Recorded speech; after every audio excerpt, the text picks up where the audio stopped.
Hello guys, welcome back to my channel, and this is a new tutorial for creating disco balls and old shiny objects.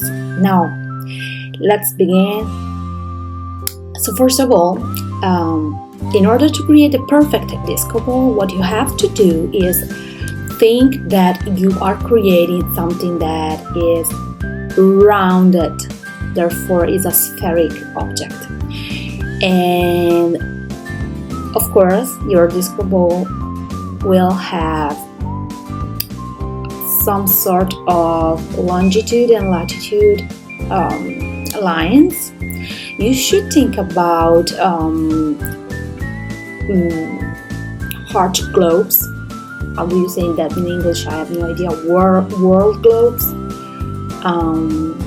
where you can see lines for longitude and latitudes, but those lines are not straight. Those lines are somehow shaped to, give the impression they are following a rounded surface. Okay, this is the first thing that I want you to keep in mind. You can see that I am making my lines right now, and of course it's going to take some time because you may want to rehearse for a bit.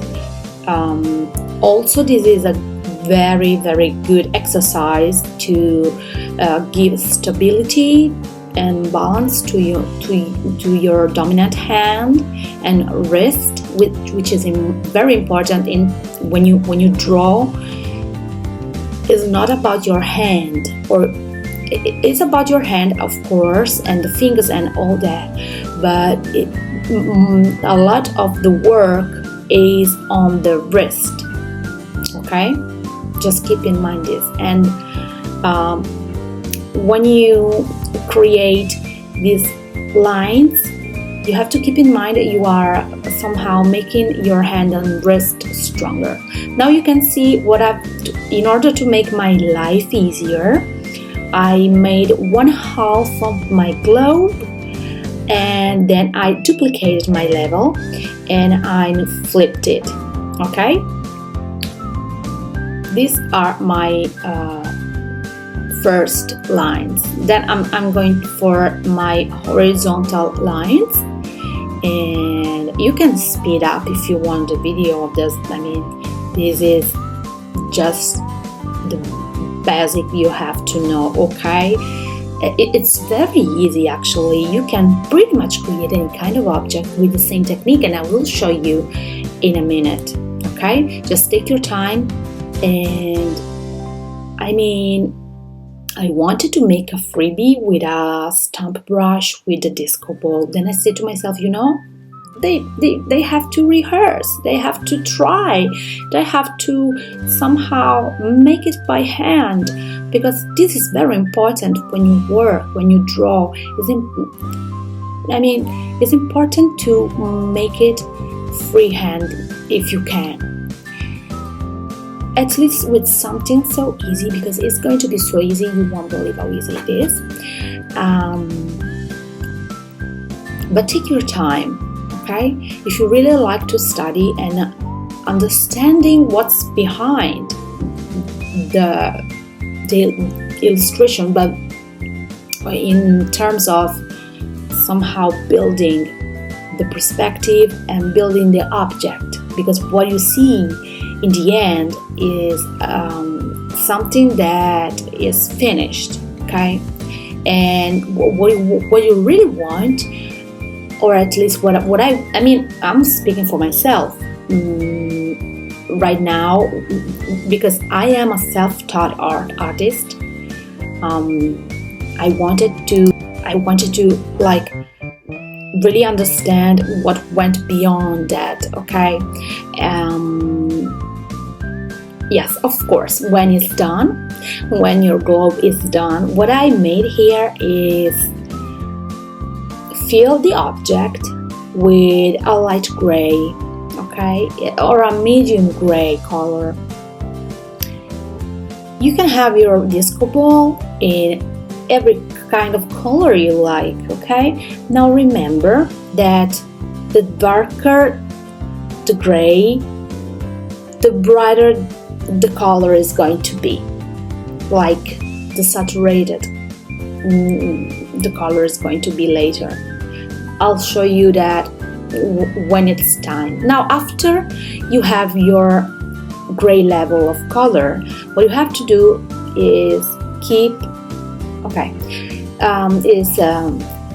choose another shade of gray, which is going to be a bit darker.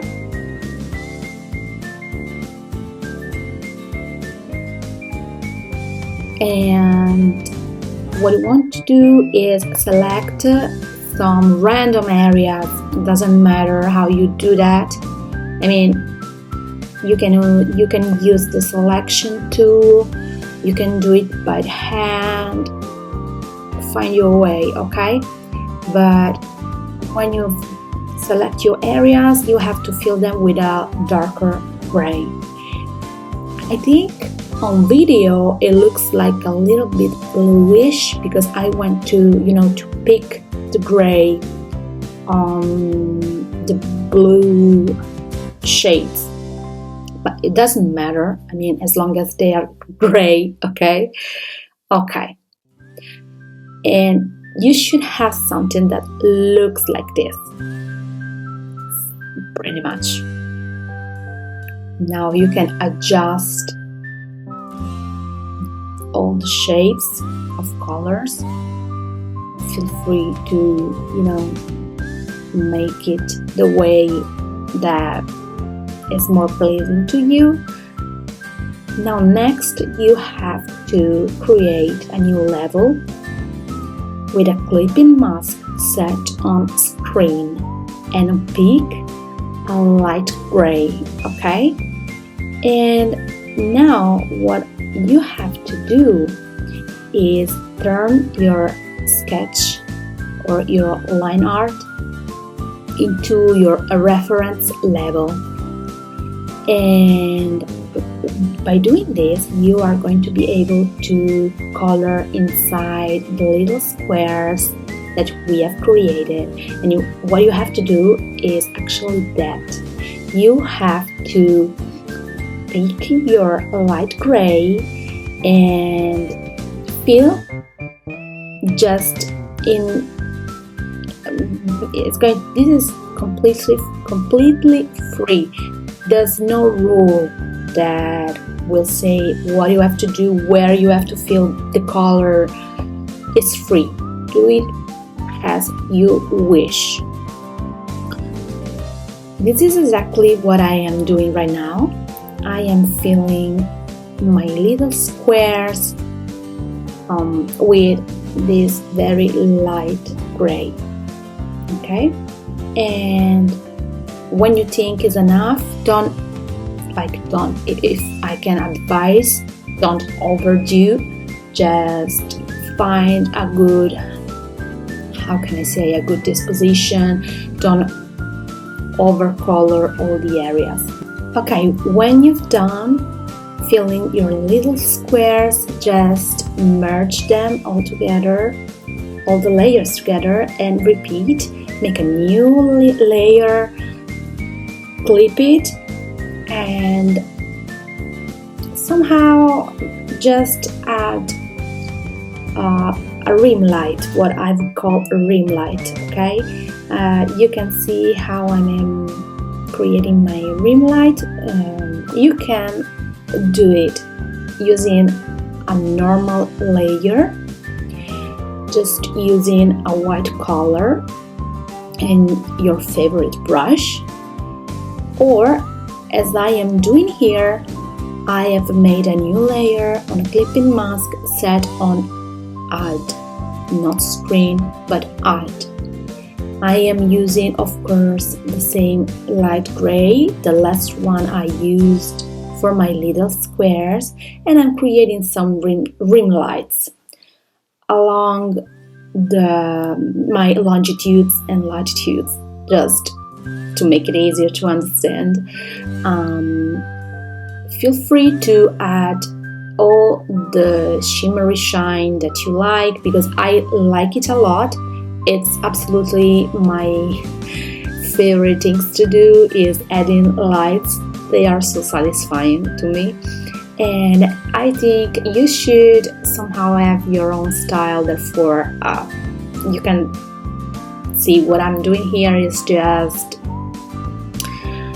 adding lights and then blending them. And okay, when you have done, you have to do the same.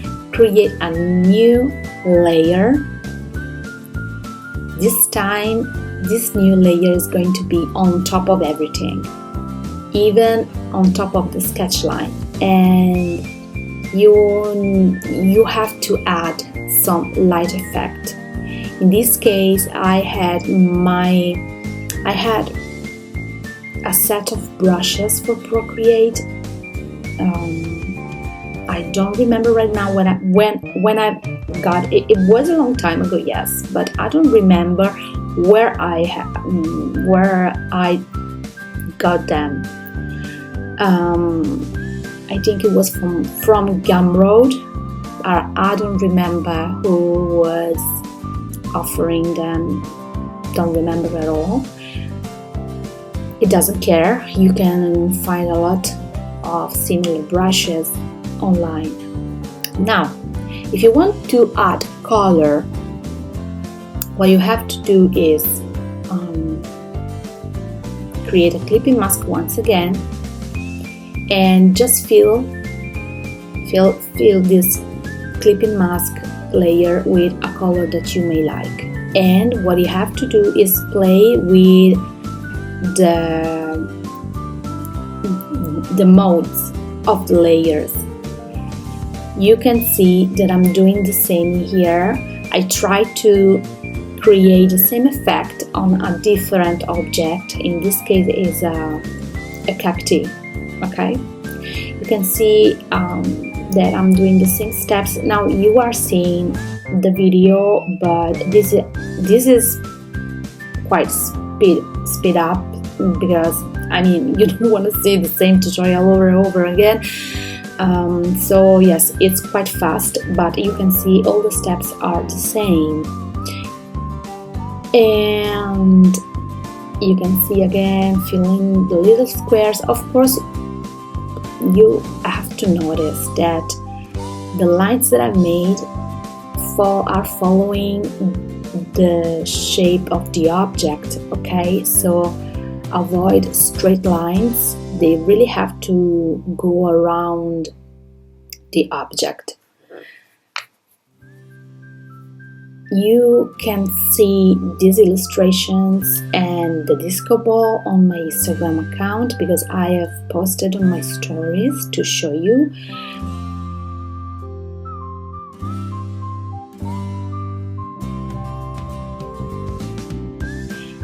Now, in this case, I wanted to have a pink cacti, but I don't know why, I don't know how. I used the red to fill my clipping mask layer, and when I set the layer on difference, it turned out to be this green, which I really liked, which is included in the new Clipper rodeo set that I made. So these are the final illustrations that I've been doing. You will find them, of course, available on Creative Fabrica or my Etsy or my Creative Market. And look at the cacti, they are so cute. These are the new Clipper set, guys, and if you like the video, please give a thumbs up. Big kiss!